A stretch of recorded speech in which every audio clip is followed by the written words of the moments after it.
guys, welcome back to Holly Off-Road. We're doing a water pump on a 2016 500 Honda Foreman, and I've already took the footboard off of this side. It's real self-explanatory. You got two 10mm bolts on the foot peg, and then you just got your plastic clips that come out on the fender, the back one and the front one. Get that whole plastic out of your way. Okay. I think there's a hidden one up inside, but it's not too bad. So here's the water pump is inside this housing. And the reason the water pump is bad is because this overflow tube is the drain for the water pump if the seals go bad. So inside this housing, there is a shaft with an impeller. An impeller that looks like this. It's inside this housing. And so what it does is the shaft turns the impeller, circulates the water through the system, pulls it through the motor to the radiator. Now on that shaft is two seals. One seal keeps the oil in the crankcase. The other seal keeps the water in the water pump housing. So that way it keeps water separate from oil. And in between those two seals is this open cavity where this hose comes out of. So if you have oil come out of this hose, the oil seal is bad. If you have water come out of this hose, the water pump seal is bad. Alright, and so the rebuild kit comes with the oil seal and the water seal. So I'll go ahead and take this housing off and let you see inside. I've already disassembled all of it, but I put it back together just for the video's sake. Okay, so you got your main hose off the front. I just put a drain pan underneath it and just let it pour right into it. It's pretty easy done. And then I just fold the hose up out of the way, where to stay out of the way. This one just loosen one clamp, move it out of the way, and it's fine.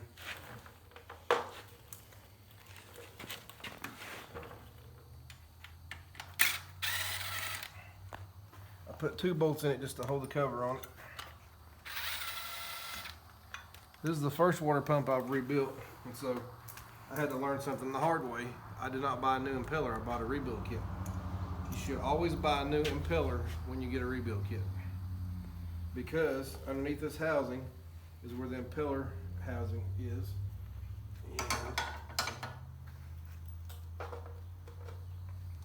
And the impeller is mounted on the end of this shaft. And when you take the impeller off, you just have to put a screwdriver in behind it, behind the housing, and just pry it out. And then go to the other side and pry on it, and just with two screwdrivers or two heel bars or whatever, you slowly just pry it off the end of the shaft. And by doing that, it boogers it up. And I've actually straightened this. It was bent up pretty bad, but that's what it takes to get it off. So always order a new impeller with the seal kit. So I've already took the seals out and put the new ones back in it, and they're hard to see in the video.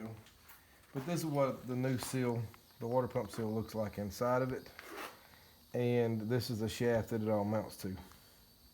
So to get the seal out, the main seal here is the water pump seal, and then back behind it, about in here, about this deep in the housing, is the oil seal. And I'll show you both of those. Okay, here's the inner part of the water pump seal. It has come apart. The rubber part just pulls off with the spring. Now the way to get this out, I drilled a hole in it and put a screw in it, and then got some side cutter pliers and grabbed the screw and then pried it out, and it'll pop right out of there. I'll show you the other part of it over here. This is actually the first part that you'll pull off. It just has a spring on it there, and you'll just pull it out of the way by hand and then get the inner part off. Once this is out of the way, this is the oil seal that's deeper in the housing.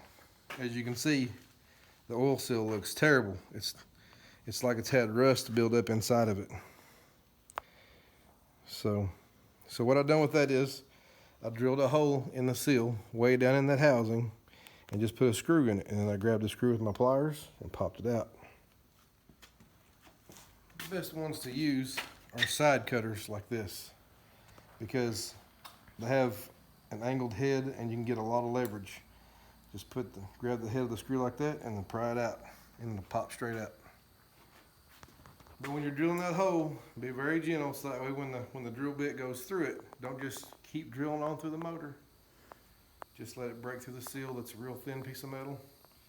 Just put the screw in it a couple turns and it'll pull out.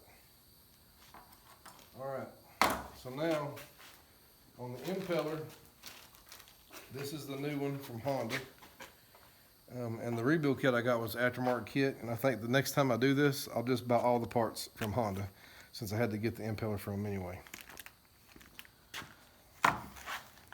And we'll take a break for a second, and I'll get the seal put in the impeller, and then I'll show you what it looks like when we put it back on. Alright guys, I got the new impeller out of the package. I got the seal ready to put in it, and I've got some Honda Bond sealer. There's two different kinds of Honda Bond that I've found. This is the HT, which is high temp. I've also used the regular Honda Bond. I kind of like the regular better. This is a little bit thicker, and it's not like regular silicone. The regular Honda Bond goes on more like a paint consistency. It's a little bit thinner, and so it evens out a lot better. This is a little bit thicker, and I like the thinner one better just because it coats better. So I'm going to put some on the part of the seal that's going to go down into the impeller. Okay, the white side goes up, and don't get any kind of sealer on the white side. I'm just putting this on the rubber seal so it'll push in there easier, just a little bit around the corner, and to it'll help it push in easier, and it'll also dry up and then help it stay in place better.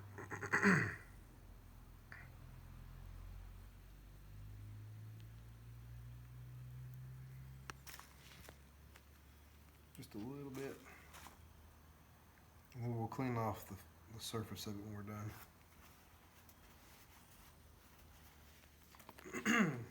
So just push it in there by hand. It pushes in there pretty easy. Okay, and now that it's in there, we'll make sure that the surface is clean. The Honda service manual says not to put any grease or oil on this white seal. This is called the mechanical seal, the mechanical water pump seal, I believe it's technically called. So we'll make sure there's no dust, no debris, no greasy fingerprints, certainly no silicone of any kind. Clean off really good. It almost has a porcelain look to it. It's real shiny and hard looking. I don't know what it's made out of, and so it's going to be mounted onto the shaft of the impeller, and so this is going to be spinning, but the rubber seal, this is the old one, but this part, this snout, is what pushes against the white part of the seal. Okay, and as you drive this on the shaft, it's going to compress that spring, and it's going to push them together real tight. So that's what seals the water out, is this rubber seal here in the white part of that seal. That's the connection that seals the water out. So if there's any trash on it, as you can imagine, it would cause it to leak. And I thought maybe it needs some grease or oil on it, and so I looked in the Honda service manual today, and it said nothing, keep it clean. In fact, it had a footnote that said keep oil off of it. So what we're going to do is we're going to clean the shaft one more time. So I put the seal in it a week ago and then had to order this impeller. So I'm not going to get carburetor cleaner on the seal. I'm just cleaning the shaft itself where the impeller is going to press on.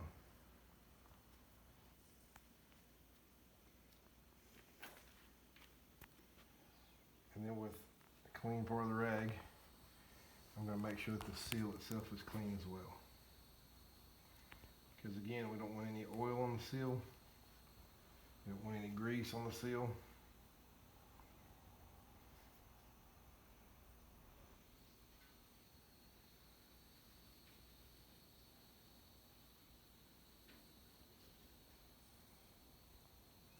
I would have made a video of installing the seal kit, but my cameraman was at work. Alright, so this is the first time I'm trying this. So I'm going to hold the impeller on the shaft as straight as possible. And you can kind of see the depth of it and how much it sticks out past the housing. you can see how much the shaft sticks out past the housing, it'll give you an idea how deep the impeller needs to go on it. And so I'm just going to drive it on with the hammer as straight as possible.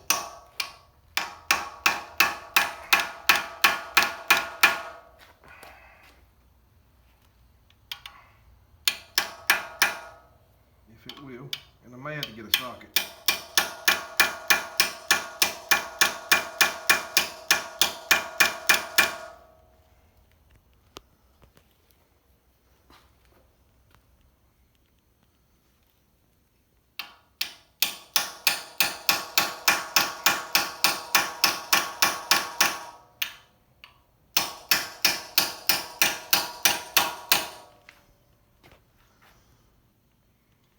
The Honda service manual says press it on, and that's all it says.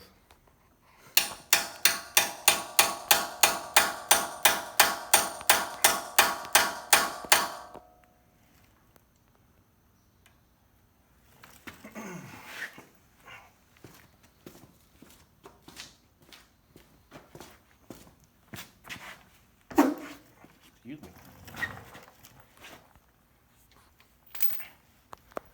So I'm going to try to find a socket that fits over the snout.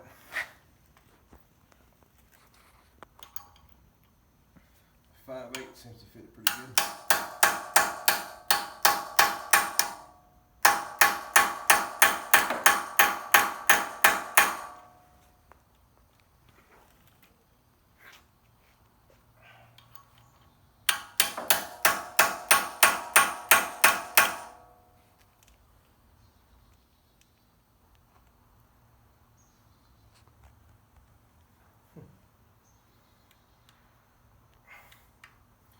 It doesn't appear to be going straight.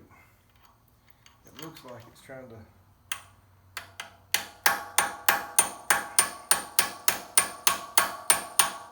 go on.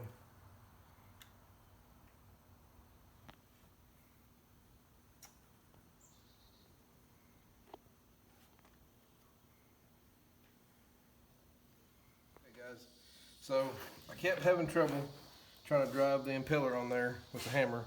And then I tried putting a socket around the snout and hitting it around the snout instead of on the end.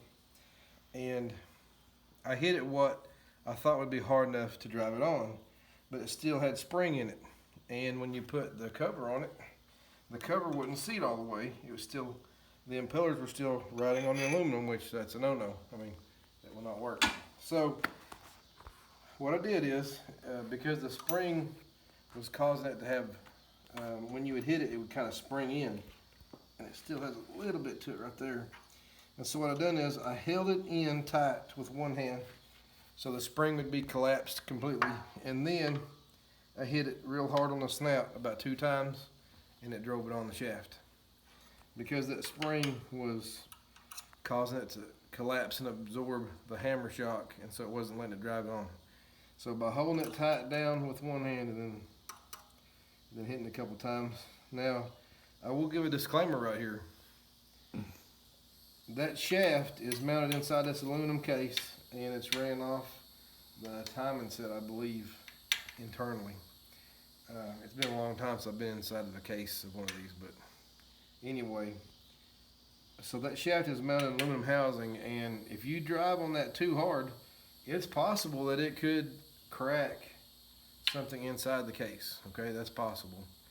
It could, who knows what damage. So just be very cautious when you hit it with a hammer.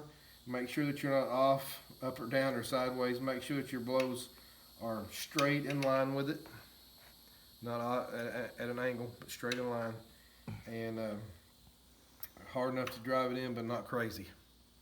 So just enter at your own risk on that one. But that's the only way I know to do it. The Honda service manual, the way it's worded, they have the front case off, and they obviously have some type of special press to hold the shaft on the back side and press the impeller on the front side. But splitting this case or taking the front cover off is a big job. And so if that could be avoided, then that's good. So anyway, this is what I'm going to show you. And you can tell that I drove it pretty good. It's kind of flattened out on the snout.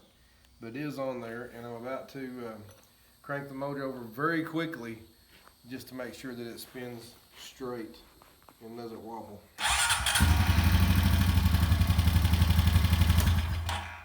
Okay, and it's smooth, it's straight. Doesn't have any wobble to it. So now I'll check it with the housing, and it bolts on there flush. It's not holding it back anywhere. So I'll call that good, and I will say that it does make me nervous the way that's designed, but it can be done this way. I know of people that have done it this way without splitting the case in two, but the proper way to do it is to pull the front case off. So anyway, there's all that. I'm gonna put the cover back on, put the hose back on it, fill it with coolant, and bleed the air out of the, I believe there's an air bleed up on top of the head, near the thermostat. You want to be sure to get the air out when you put coolant in it, to make sure it doesn't airlock. So anyway, guys, we're going to run this and make sure it does good, and we'll let you know.